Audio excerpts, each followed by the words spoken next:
Q&A session at the end. We're also going to have some prepared questions as well, so please definitely stay for the Q&A. Next slide, please.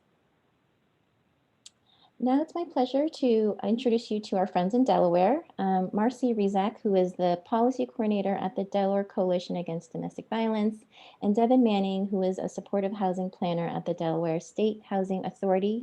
They're going to tell us about their partnership, which has led to a lot of great information sharing among advocates and better access for housing opportunities for survivors in their communities. So please take it away, Marcy and Devin. Oh, thank you, Carla.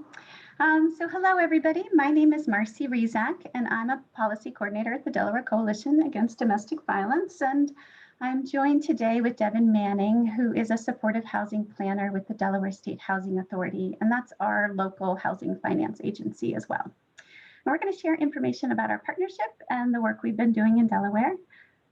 So before coming to our state coalition, I had been working in domestic violence shelters for almost 20 years.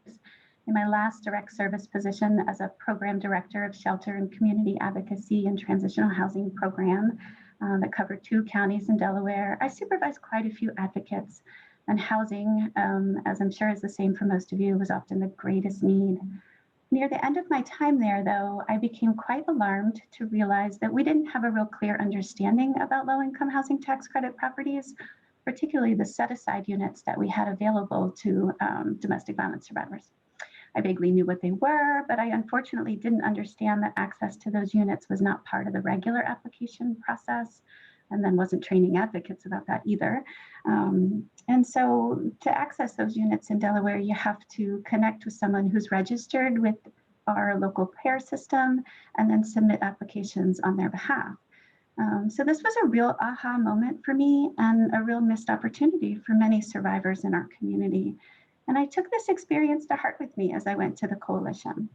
And I've been fortunate over the last 3 years to spend much more time, more than half of my time, on housing advocacy in my current position.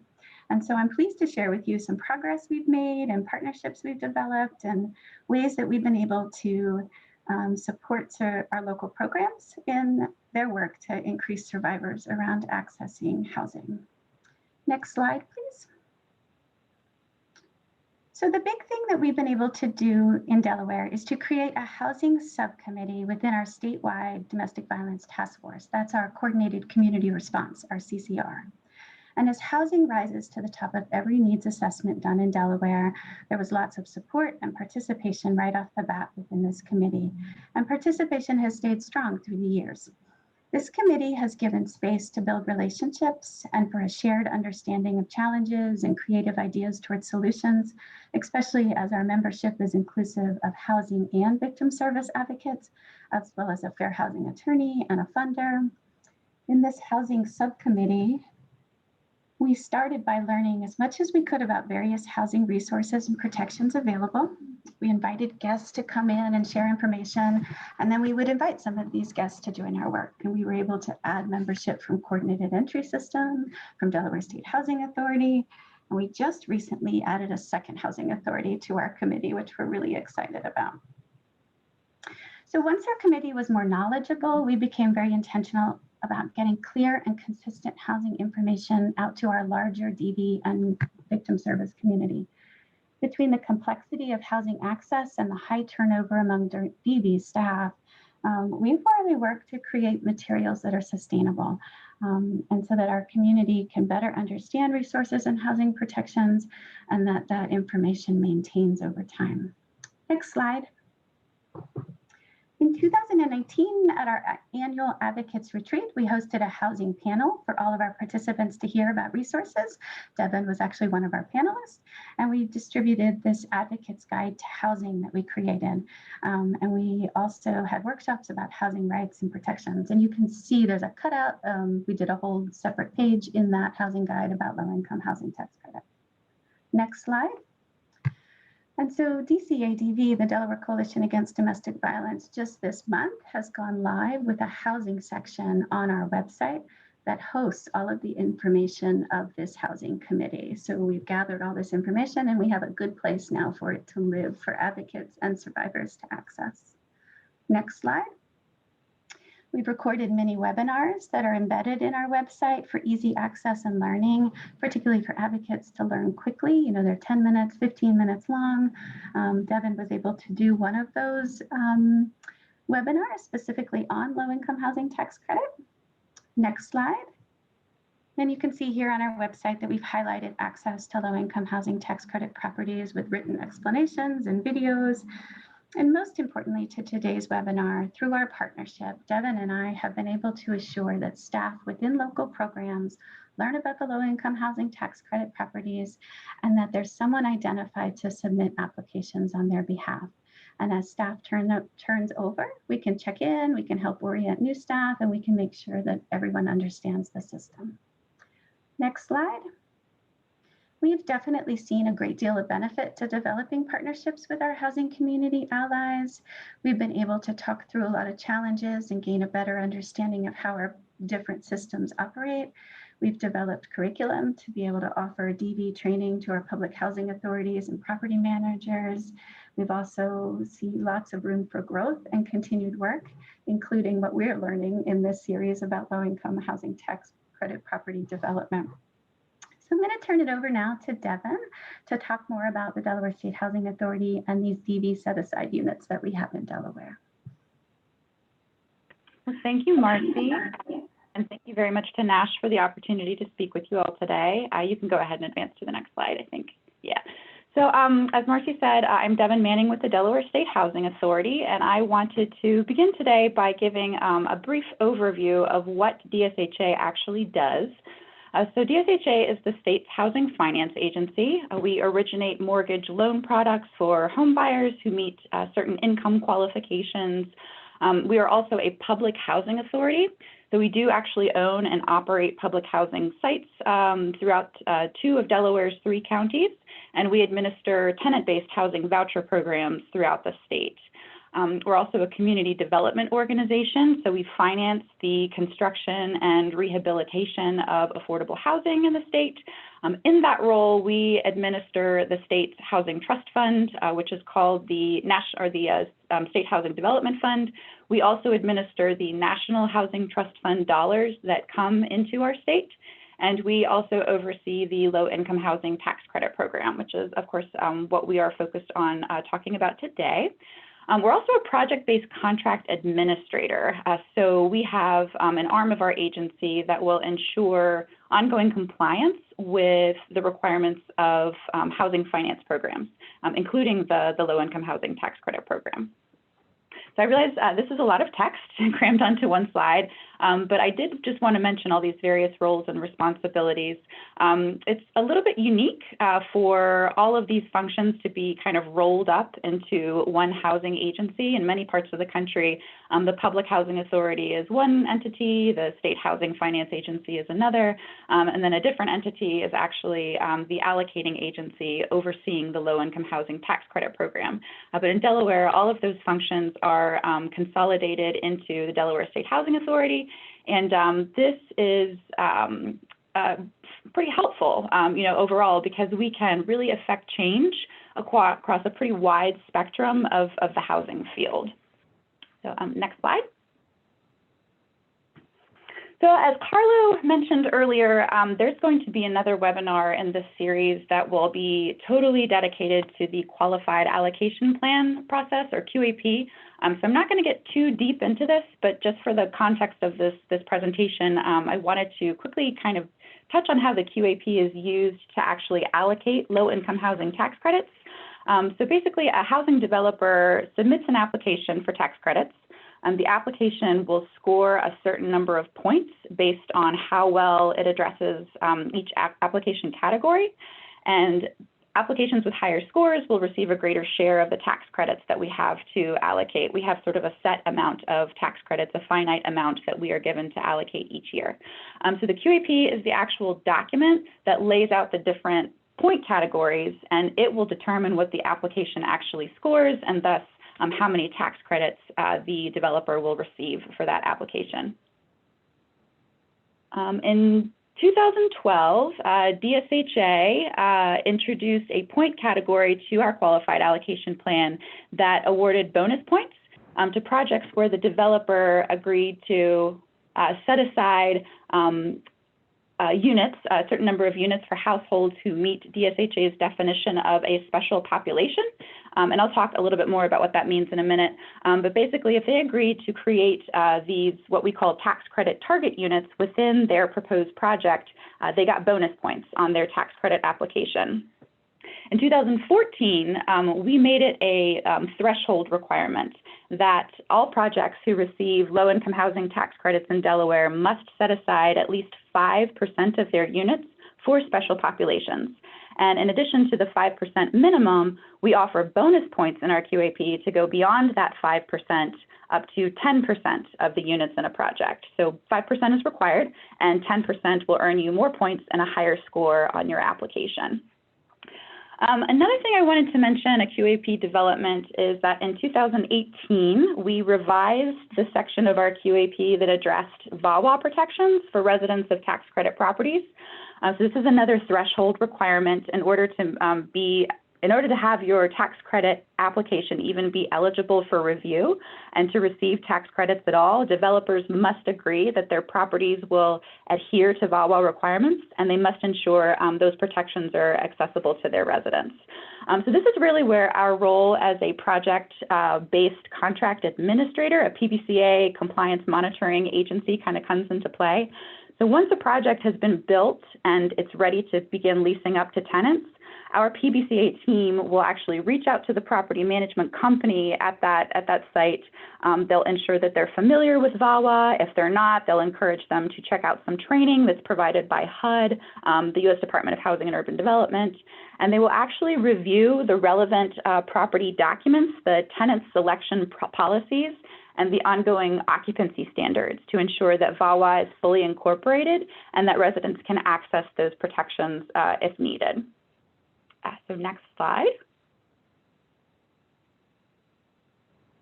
Our list of special populations is pretty broad. It does include survivors of domestic violence along with many other folks.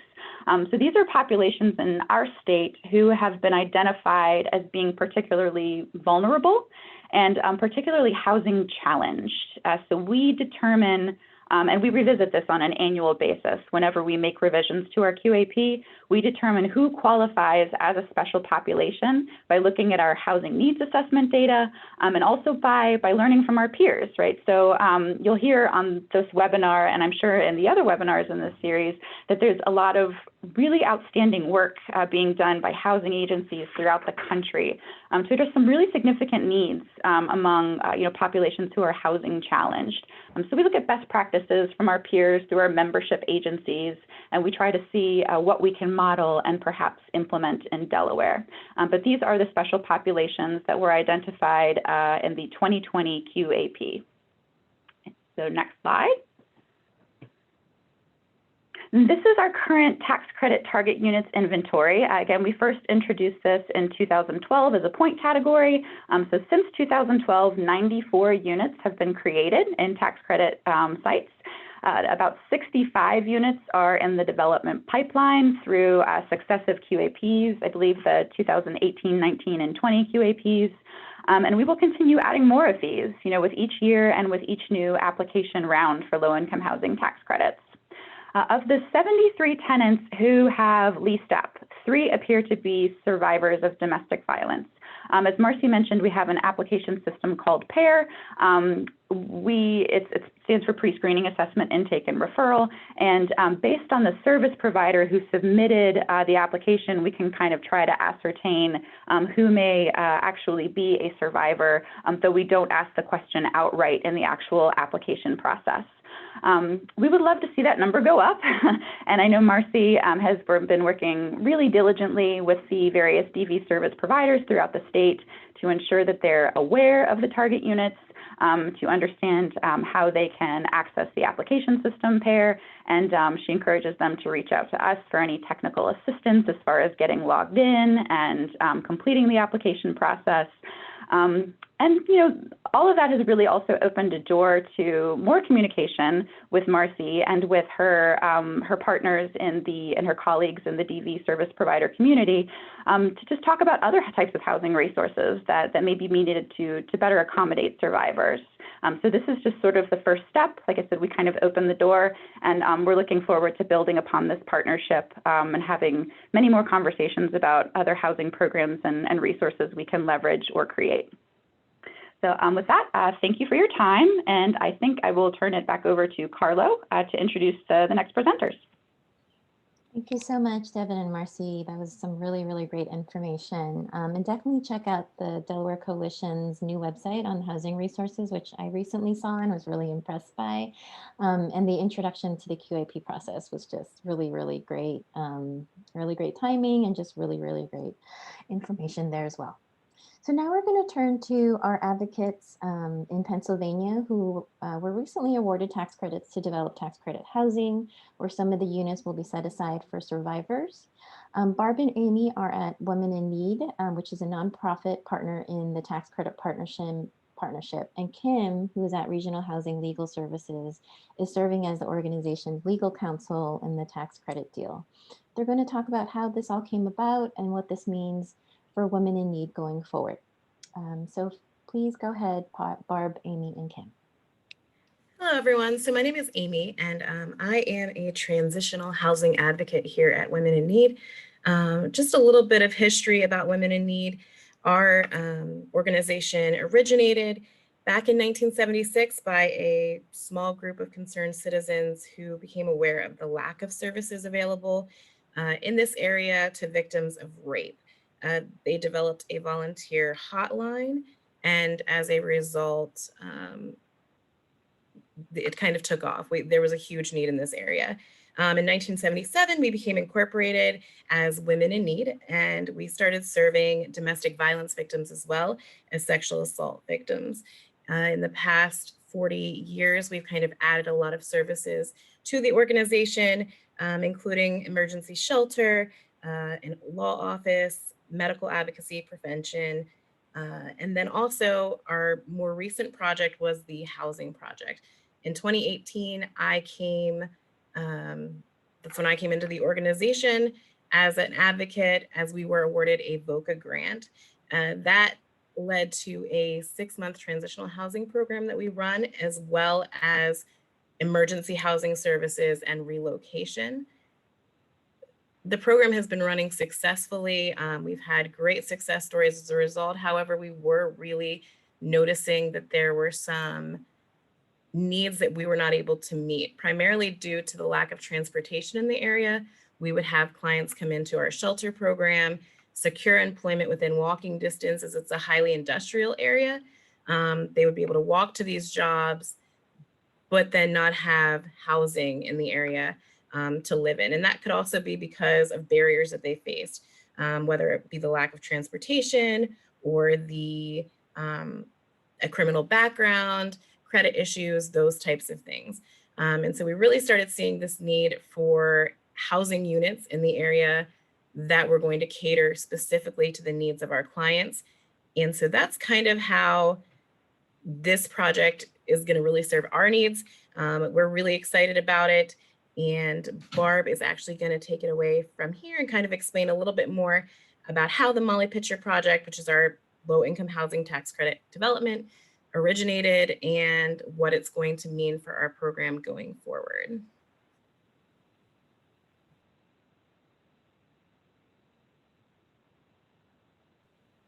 Barb, you might be muted. Good afternoon. I'm Barb Channing,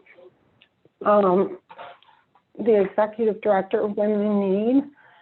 So Molly Pitcher was a project that, to be honest, we hadn't really considered.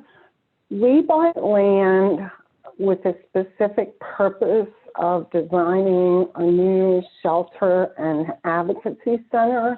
We serve 2 counties, fairly rural counties in south central Pennsylvania along the Maryland border. So we started working on designing our new building, gearing up for a capital campaign. And when publicity started about our project and the capital campaign, we were approached by various housing developers, affordable housing developers, about partnering to build an affordable housing development adjacent to actually our shelter and advocacy center. So we were a little surprised. We hadn't really thought about doing this. So we spent some time talking to the 3 developers that approached us and learning more about tax credits and partnerships and taking something on ourselves. So what we finally settled on with Conifer, which is a developer out of New York who does affordable housing projects all around our area. So we looked at their projects. They were very agreeable to listening to the needs of survivors and hearing our concerns for making the development as safe as possible. So, and then after looking at some of their properties and finding out that they keep a full-time manager on site, we talked about it and decided that due to the size of our agency and embarking on a capital campaign, that it would be more beneficial to us to develop a partnership with Conifer instead of at some point taking on this ourselves, because the land, we had already received approvals to put townhomes on the land. So we decided no, we would go into this partnership. And the way the partnership worked, in which we saw as a benefit, was that Conifer has a development department. So they were the ones that were going to take on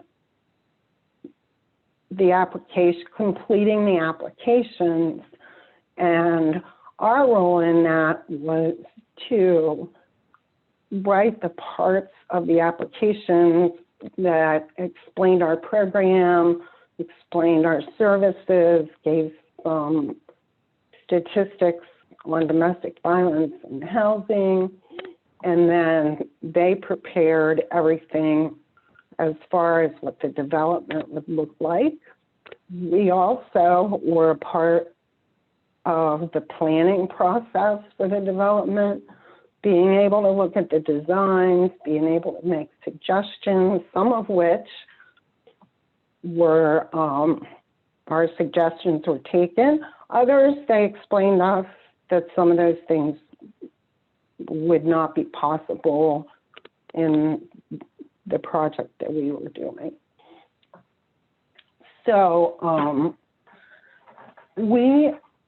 and Kim Dolan can explain this a little more, but we modified our mission to include affordable housing for survivors and entered into a joint venture agreement with Conifer that outlined the responsibilities of each of the partners. Along with that, we receive a small percentage of, they call it, I think, a developer fee.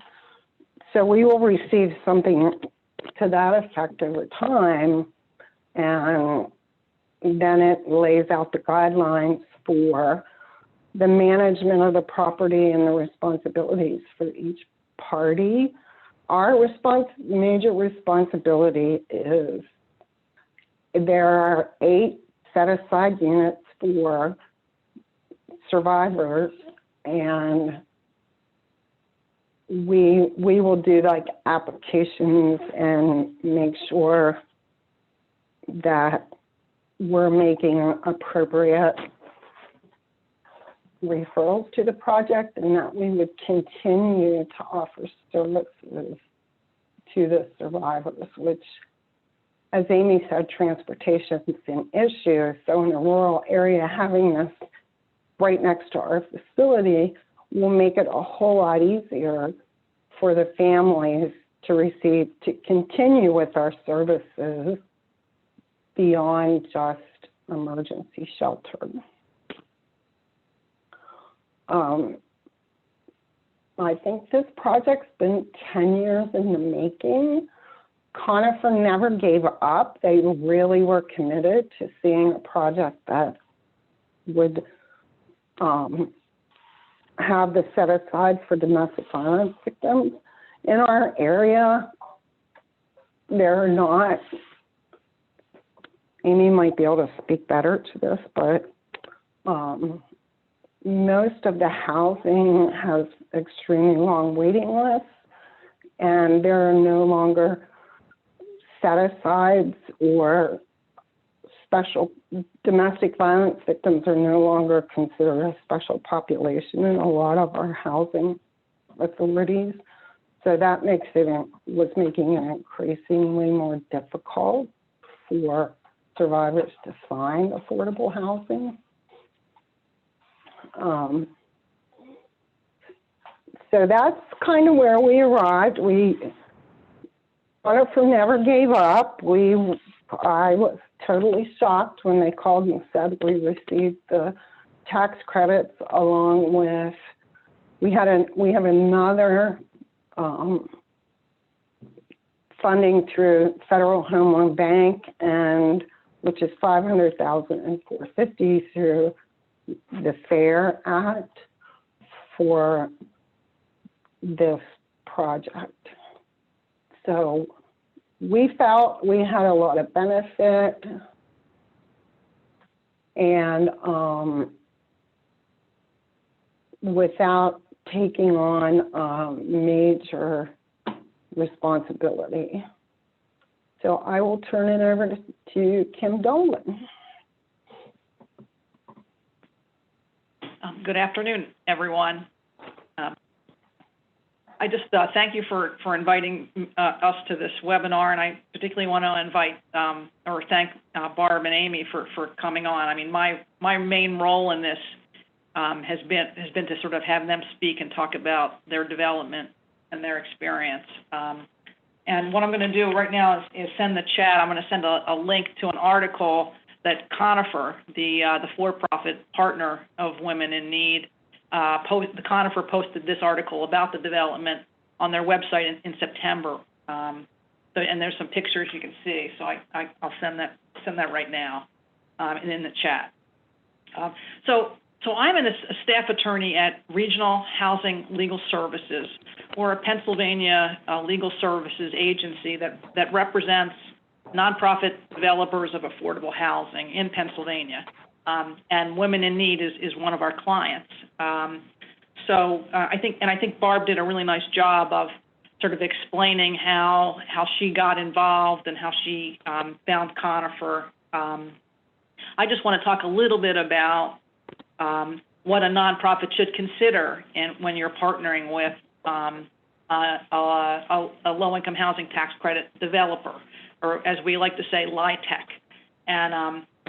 And some of you also may know Regional Housing, since if you attended the first series in this webinar, our associate director Rachel Blake talked a little bit about us and about the LIHTC program. But so let me talk a little bit about my background and specifically representing first-time developers of affordable housing. It's a very technical program. There's lots of specific requirements. But that doesn't mean that you can't do it for the first time if you surround yourself with a really good team. And Barb and Amy have and her board has basically teamed up with Conifer, who does this regularly. So we've worked with a lot of first-time LIHTC nonprofit developers, faith-based organizations, providers of services to returning citizens, community development corporations that haven't done housing before but are in urban areas that are under a lot of pressure with rising housing prices and want to create affordable housing before all the rents go through the roof. And now we're representing women in need. So and all these organizations, there's a wide variety of organizational capacity, small groups, large groups, and a wide variety of housing development experience. So the question you really need to ask yourself is, why should you get involved in housing at all? Well, obviously, as Barb pointed out, and the other people on the call it supports your mission, and it's a natural extension of the services that you provide to your clientele. And by becoming involved in the development, it gives you control over the housing, more control than helping clients navigate the private rental market. Now it can take a long time. As Barb pointed out, they initially, and with Conifer's perseverance, it took them a while to get funded. But the need is really great, and affordable housing, as we all know, is in short supply. As Rachel Blake pointed out in that first webinar, public housing or LIHTC is really the going concern if you want to create affordable housing, because LIHTC is eclipsing public housing in terms of government-supported affordable housing in the nation, and that's going to continue to go in that direction. So what roles can you play, and what are the pros and cons of the roles? Well, the takeaway is that as I said earlier, you can do this even for the first time if you build a good team. And so I'm going to talk about just briefly 3 roles that you can play. The first role would be you could be a co-general partner in a development like this, and that's the role that Women in Need is playing. And the pro of that is all these projects have an incentive to have nonprofits participate as a general partner, because they're the regulations. It's an IRS program because it's tax credits, and the IRS regulations have a required set aside for nonprofit participation. So that's why you might, as a nonprofit, Barb found developers knocking on her door because they knew she had this opportunity. There was land next door, and she was a nonprofit, and so that's an important plus for nonprofits. The con is that you have to materially participate in the development. That's one of the requirements. So material participation means more than just putting your name up. So, but it's often to be a general partner. So you have the pro of getting this nonprofit participation, which gives your application a little bit of a leg up when you go into the Housing Finance Agency for credits.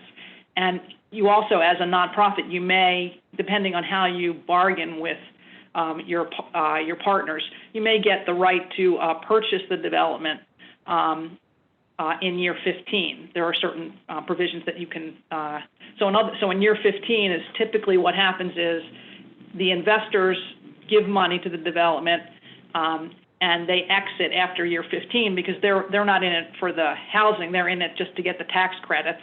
And when they exit, that's a point at which the ownership can change, and the nonprofit can take a more significant role at that point. So that's the co-general partner role. That's the role that Women in Need's playing, and and it's not something that requires a lot of or any housing development experience. You can do it as long as you have a good team. You can also be a co-developer, a sponsor guarantor. That's the second role you can play. That's obviously more involved.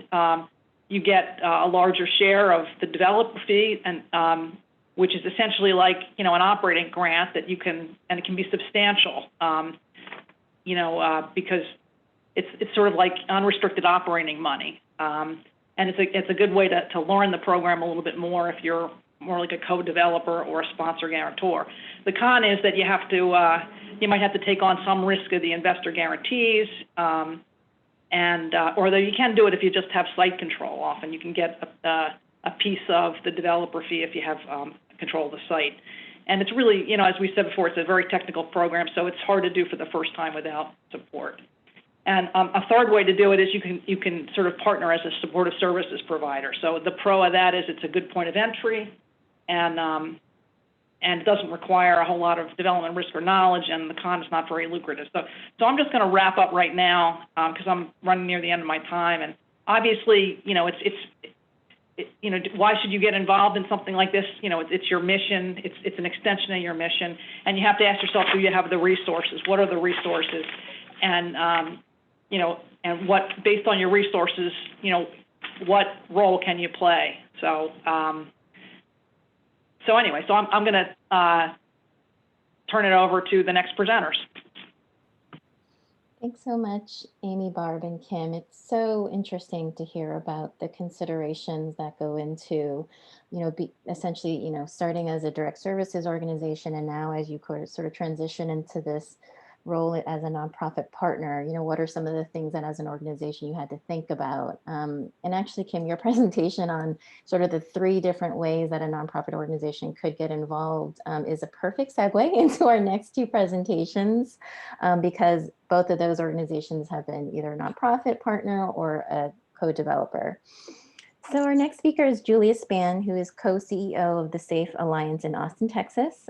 Julia will be sharing SAFE's experience of being a nonprofit partner about 15 years ago for a complex called Grove Place, and how SAFE's role has evolved to an ownership model where more housing services are provided to survivors.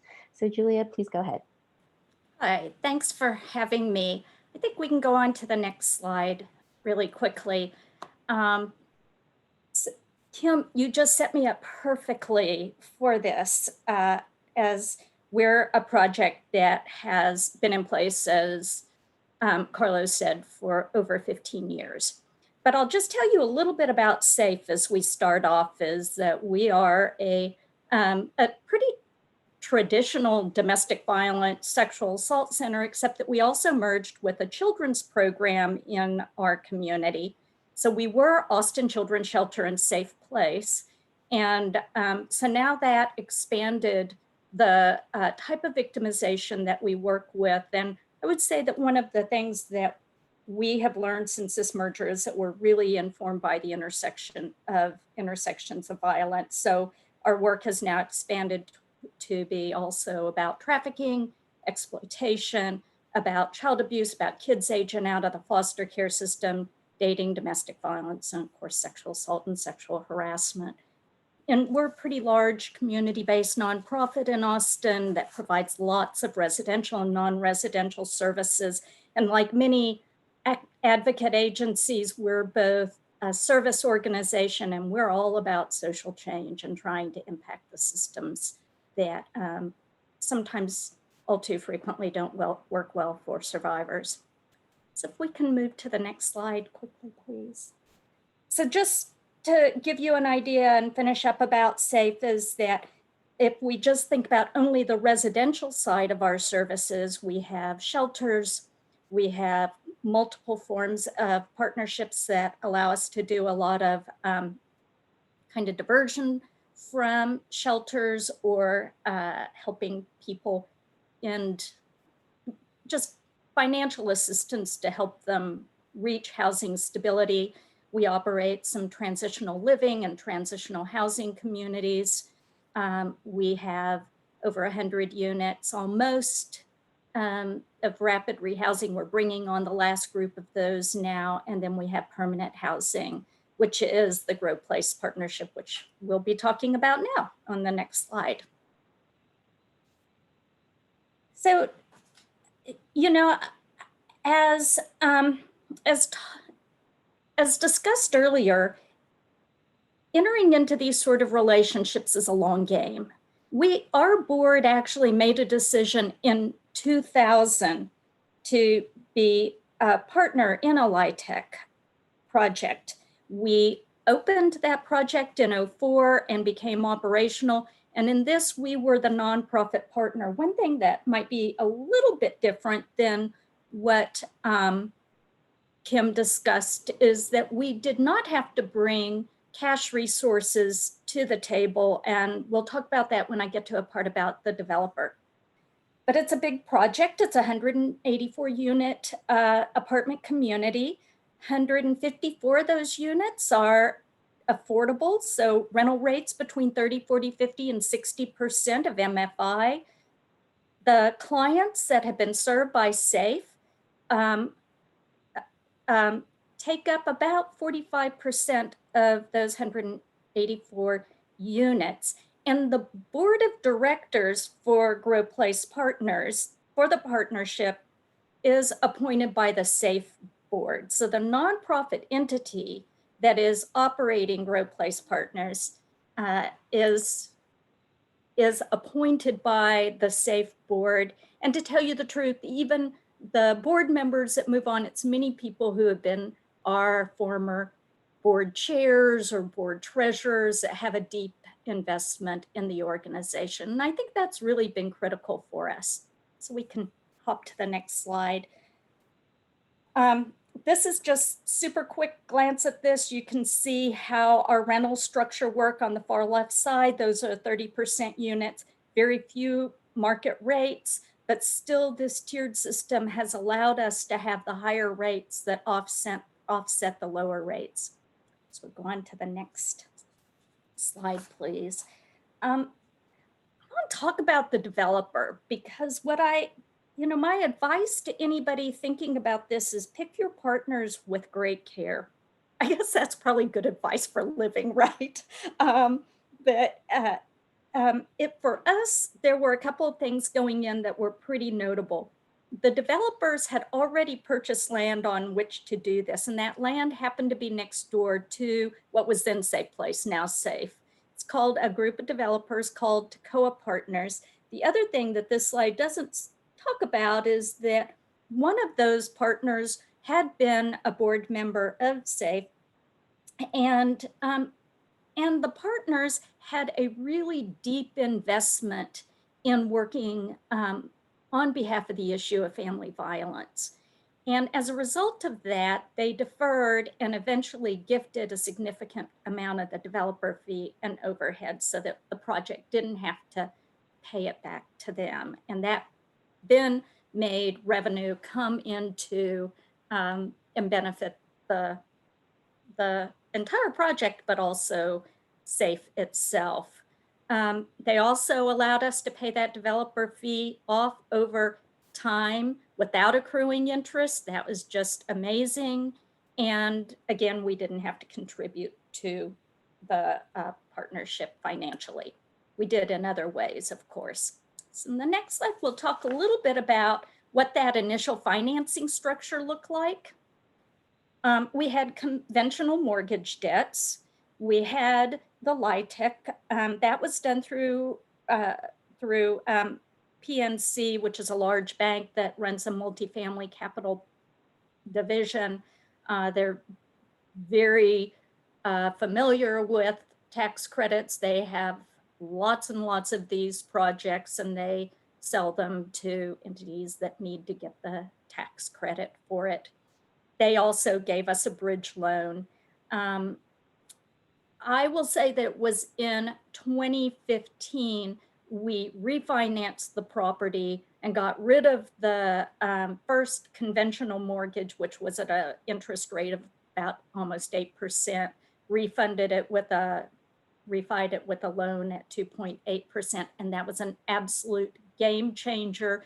We were able to pay off the developer debt and really reinvest in the property in some interesting ways. And so the partnership then, after the developers were out, was, as you see on the next slide, that it was really Grow Place Partners, which is, I serve as executive director of that nonprofit, and PNC Multifamily Capital.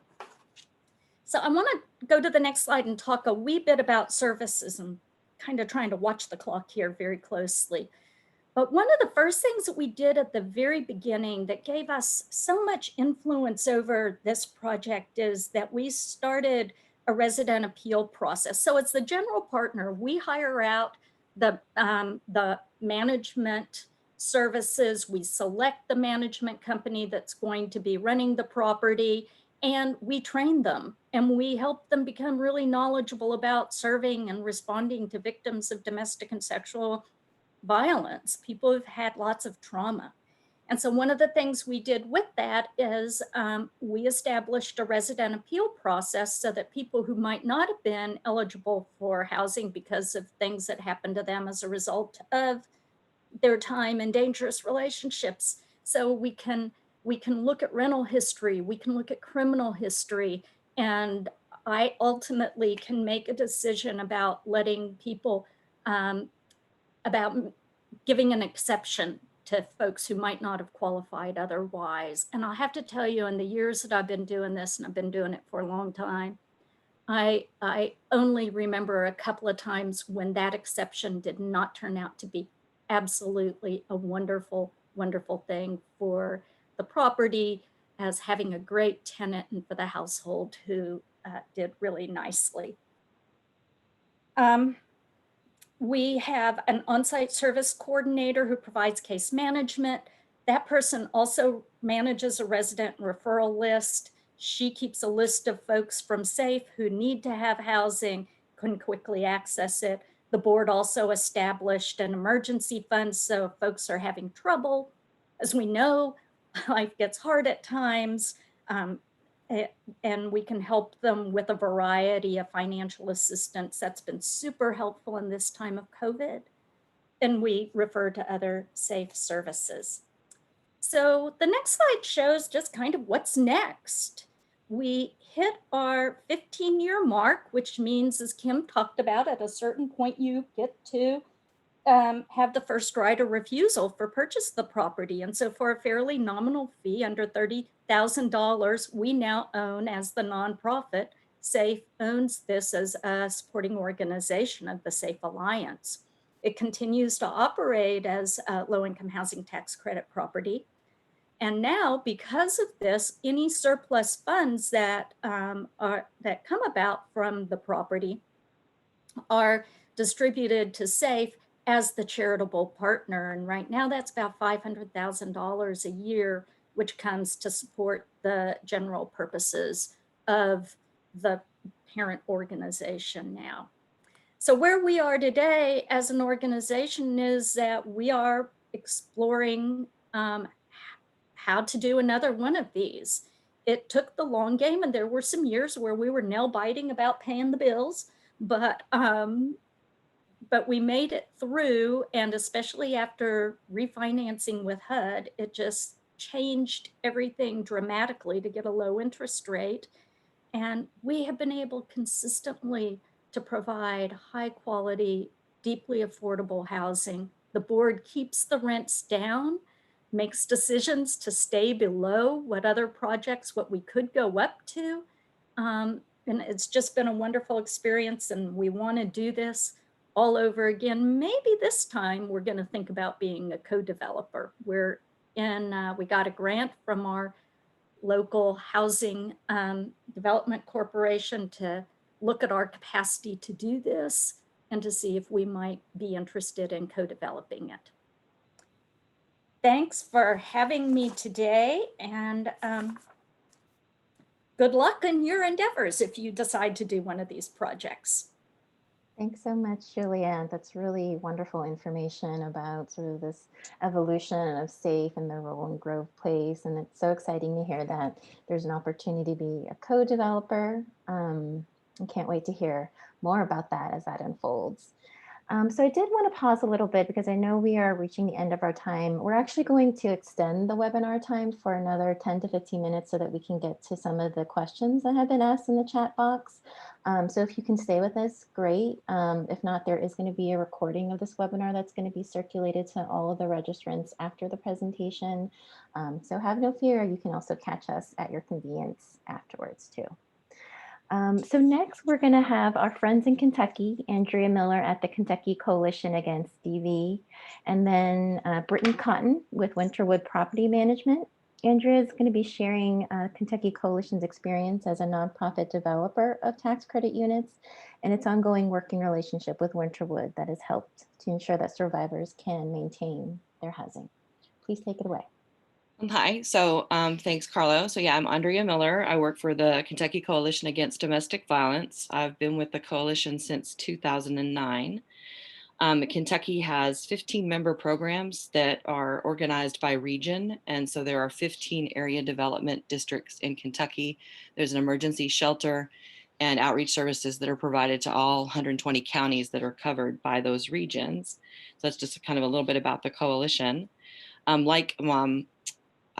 That was said earlier, I think what we have been hearing, what we hear is the number one thing that survivors say they need when they're in our programs, whether they're in shelter or whether they're talking to an outreach advocate, is housing.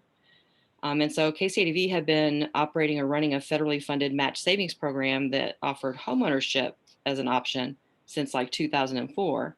But that program didn't work for those people that were in need of immediate, safe, affordable housing.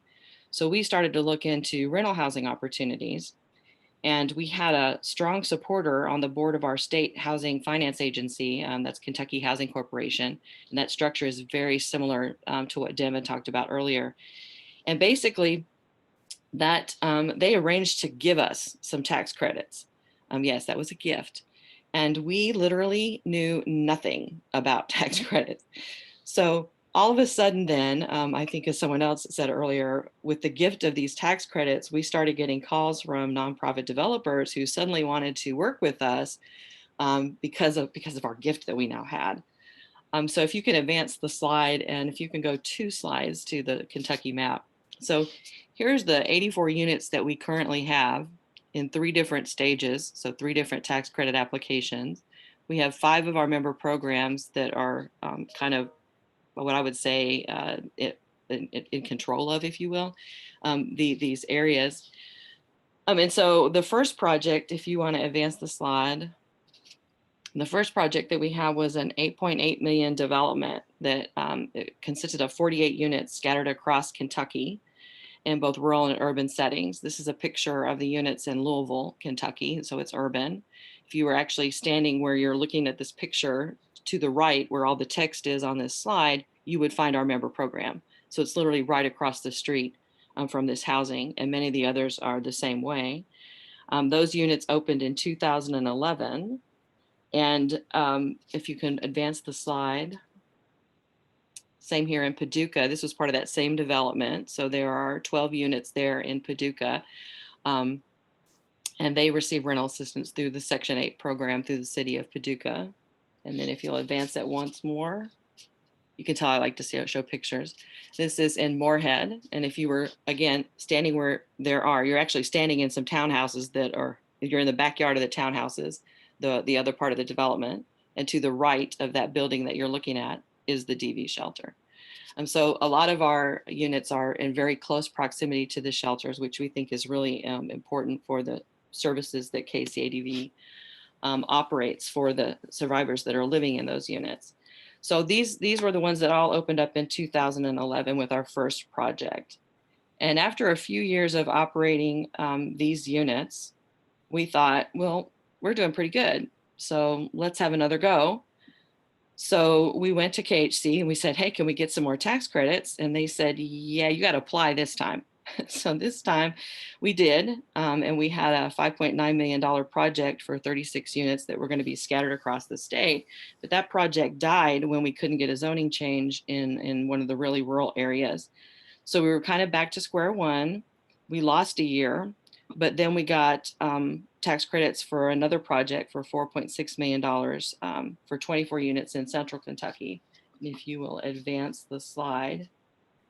Those units, 12 of them are located behind the shelter, and they are all cottage style units. And then the other 12 are out in the community in the city. They're all, the units on the property out here, it's on a big working farm.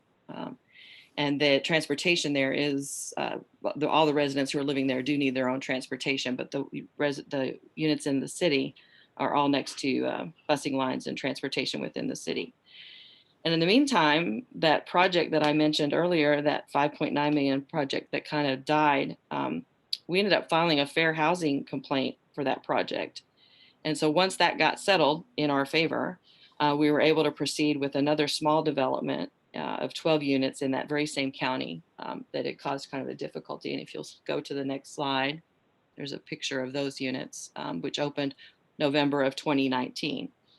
So that kind of gives you pictures of the units. And if you can advance the slide once more, that's an interior of one of the cottage style units. And then once more, all the units have like the wood flooring that we're talking about, all the Energy Star appliances, playgrounds, all this kind of stuff. So we feel like those 3 stages of development, we learned something from each one of them. And now I'm just going to spend a little bit of time talking about the partnership pieces of it. But I just wanted to show the pictures because I just love showing pictures of the housing programs. So our partnerships have been between us, the developers, property management, and I'm happy Brittany is able to be here with us today, our member programs, and also the survivors that live in those units. So every one of these 84 units is for a domestic violence survivor, sexual assault survivor, dating violence survivor, or victim of stalking. We have control over people who are going into those units from the beginning.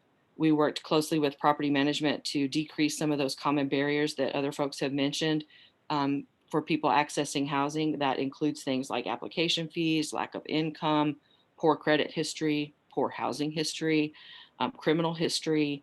So we collaborated on a tenant selection plan to address all of those issues. And like Julie was talking about earlier, we set out with trying to make our applications and our getting into these units as barrier-free as possible. And we absolutely opened it up to people with criminal issues. And like she also said, it's been very rare that we've regretted any of that, opening up and lowering those barriers to people. We initially started out with our units being designated as permanent housing, but we realized within a few years that a better model for our programs was to try and take more of a transitional approach. So a few years in, we started monthly meetings with our property management and our advocates to prepare for upcoming vacancies, to address maintenance issues, to kind of smooth any application delays, track client progress, and work to prevent evictions. So we don't have a lot of evictions with our units because we are working very strongly with people to keep them housed. Or if there are issues that are really impeding their ability to stay in that unit, like for example, there's a relationship that happens there, we'll work to exit someone from this unit without an eviction and then move them into housing somewhere else in the community. So we really look at our project as an opportunity for survivors to receive those wraparound services for about up to 24 months, and then move from that homeless or housing instability space to stable, affordable housing. Most of our survivors go on to a permanent housing voucher within about 18 to 24 months. That's about 95% of our folks. A couple of the subsidies, rental subsidies that are provided by local housing authorities offer graduation vouchers. So what that means is if a person stays in the unit for at least a year and then they feel ready to move on, that Section 8 department, and that's in Paducah and Louisville specifically, they'll give that resident a graduation voucher that they can take with them anywhere across the state or even out of the country so they can port it.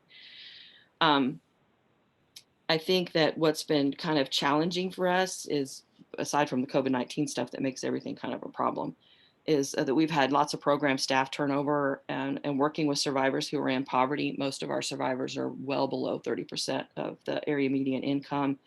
And there's a lot of complex issues that accompany the domestic violence. I think that one of the things that we can talk about that we need is absolutely more flexible funding, which we do have. So a couple people have mentioned emergency funding to help survivors. We do have those set up for survivors to help with emergency things like car repairs, childcare, unexpected medical bills, things like that, so that we can help a resident meet those needs and be able to pay their share of the rent if they have a share of the rent, or utility assistance if they need it. keeping our units filled is our primary kind of goal. And then kind of looking next, what we're looking at is a permanent supportive housing option. So the next tax credit opportunity that we look into, we'll probably look at that as being permanent supportive housing. We're specifically thinking about survivors with very special needs around maybe perhaps mental illness or substance use. And we want to bring in some additional space to a lot of our developments that would include some rooms for like private counseling, for group and team meetings, for therapeutic partners, bringing in just other things that we think would be really beneficial for that wraparound service piece. We definitely took a co-development role for all of our projects. We didn't get, we're not part of the guarantees or anything like that, but we do get the funding, the co-development fees that Kim talked about.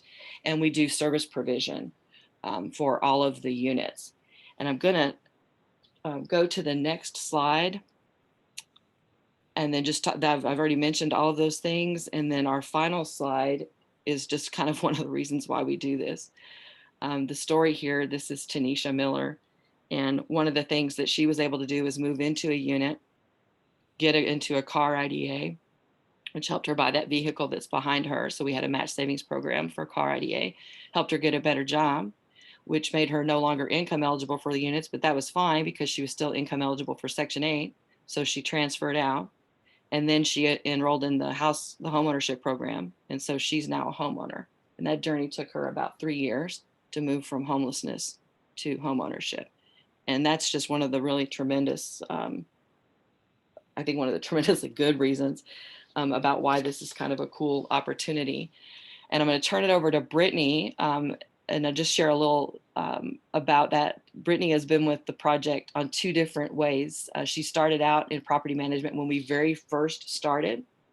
And then she came back to us as a property manager again when we were back up to 72 units. So she was managing all those plus some other properties that she has. And now she's a field supervisor for our entire project, plus some other tax credit units across the state and other projects that she operates. So Brittany, if you could just kind of pop in and kind of share your experience with property management, what's different about this relationship in comparison to what your normal experience is. And I hope you can come on.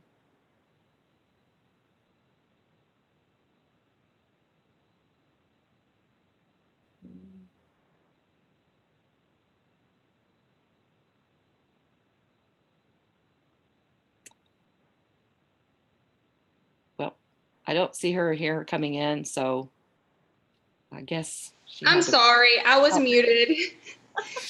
Don't you So love sorry. when you're muting? Okay, well, just okay. Yes. What I was saying while I was muted is this project has been an extraordinary project to be a part of. It is much different than any other low-income tax credit property that I have ever worked on. We are in close communication almost every other day, definitely weekly with the shelter staff and our partners, KCADV, Andrea, all of the coordinators. They get us the referrals. We process the applications. Anytime we need something, we reach out to the advocates and they help us do that. Like Andrea was saying with our tax credit units, we have a different tenant selection plan for these units. And we do look past evictions, some criminal history that we would not look past in other circumstances. Once the tenant moves in, we do have a monthly meeting with the advocates and talk about challenges with residents if they are having a hard time, if possibly we see a male that is staying with them that could be their perpetrator. We give that information to the advocate so that they know there might be some trouble going on. So we keep a very close relationship with them to try to help the survivors in any way possible. And then when it comes time for them to exit, we try to, make that as easy as possible for everyone. We give a lot of chances because we know what they are coming from, and we try to help them as much as we can. So it is definitely a lot different than any other property management, and we love it. We have a manager who is also heavily involved, and we try to make sure that the housing is always in good standings for our survivors. One of the things I just want to add on to what Brittany was saying is we literally couldn't do this if we didn't have the relationship with our property management. And we have rental assistance programs through the coalition. We have about $1.3 million in rental assistance that we offer. Some of it goes to help survivors in these units that aren't subsidized by local Section 8 departments.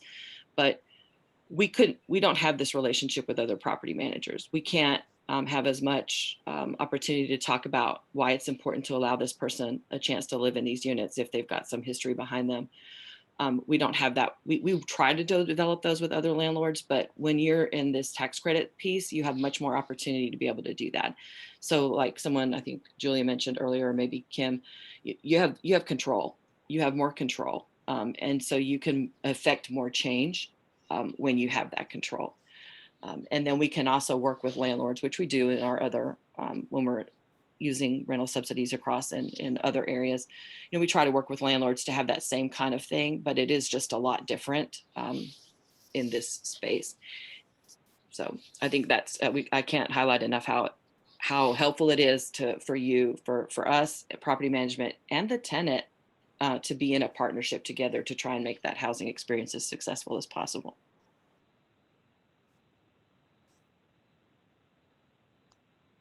Great. Thank you so much, Brittany and Andrea. Thank you to you and everyone else who spoke today. We have about 5 minutes left. I know we're over, but I did want to get to a few questions, and then whatever we don't get to, we're happy to respond via email. There was a question that came up while Devin was talking about the qualified allocation plan, and I don't think we have to necessarily go into depth about this since we're going to have another webinar that's going to focus on QAPs. But the question has to do with the special populations that includes domestic violence survivors. The question is, do they get priority for the tax credit units, or how exactly does that work? So the units are set aside for, it's not really priority, it's just they're dedicated to referrals from special populations. And that does include all categories that I highlighted on the slide. And the reason that we did that, we have a referral system that Marcy was talking about, and we wanted to have all of our provider partners be able to kind of feed into that referral system. And we make the referral based just on date and time of application submitted. So whoever's at the top of the list gets referred to a unit when it becomes available. The reason we structured it that way was because we didn't want property managers to be able to sort of cherry pick and say, we're willing to accommodate this special population, but not this other special population. So we sort of removed their decision-making ability from that process. That being said, the QAP is a constantly evolving document and process.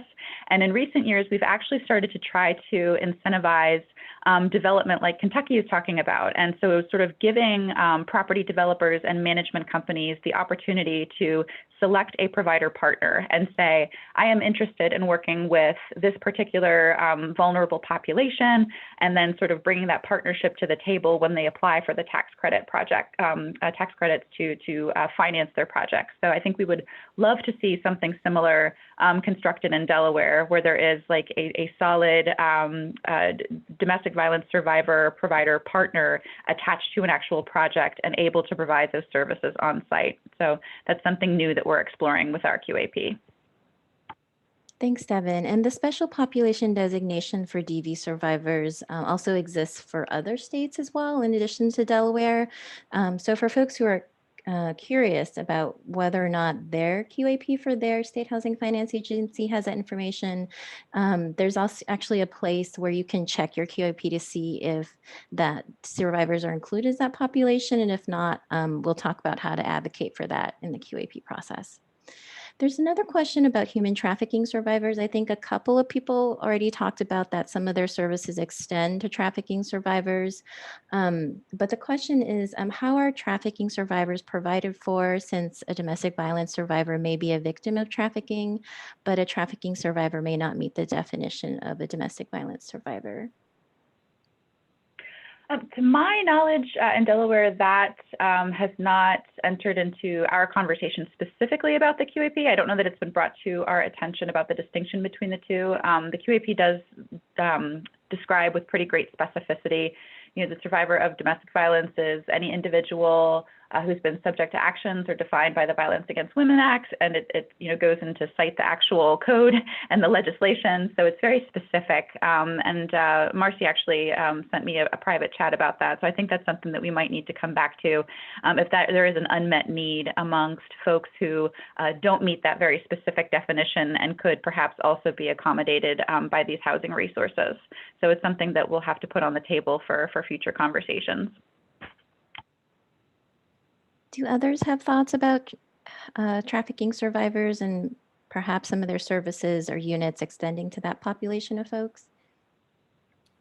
Carla, this is Andrea from Kentucky, and we serve human trafficking victims. Mm-hmm. We just include them in our population. Right. So maybe that's also something to think of when we're thinking about serving DV survivors, is also including other groups explicitly, like sexual assault and trafficking, to make sure that we're covering the survivors who need the housing resources. And then just in closing, if folks have any final thoughts to our participants today about, maybe they're part of an organization that's done some housing work, but is thinking about doing more, what are ways that they could get involved that maybe doesn't rise to the level of being a partner or developer, but maybe they just want to reach out to their local tax credit property manager? Any sort of advice or tips about how to do that and what they could do? Well, this is Marcy, and I'd like to answer a little bit of that. I think it's really helpful if domestic violence providers participate in their state continuum of care. It's a great opportunity to meet housing folks on all levels and really start to develop those relationships and figure out who key people are. And then really just calling people and asking questions, inviting them to domestic violence meetings so that everyone can learn more. I think really being intentional about developing relationships will then help to develop programs. I don't know if anybody else has something else they'd like to add to that. In our state, Pennsylvania, this is Kim Dolan from Regional Housing Legal Services. If anybody wants to learn about tax credits, I immediately refer them to the statewide conference on tax credits. And all the people that do tax credits in Pennsylvania go there, and it's like a 3-day event. You meet people. Most of the business, even though there's sessions, gets done in the hallways. So it's run by the Housing Alliance of Pennsylvania in our state, but I'm sure other states have it. So that's where I send people interested in getting involved or learning about it more.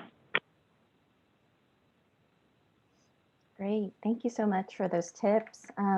So big thank you and much appreciation to all of our amazing speakers today who took the time to share their experiences and expertise.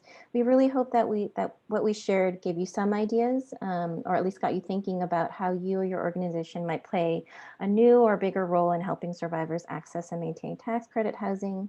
Thank you so much to everyone here for their critical work that you all do for survivors every day. And please take care and have a wonderful rest of the week. Bye, everyone.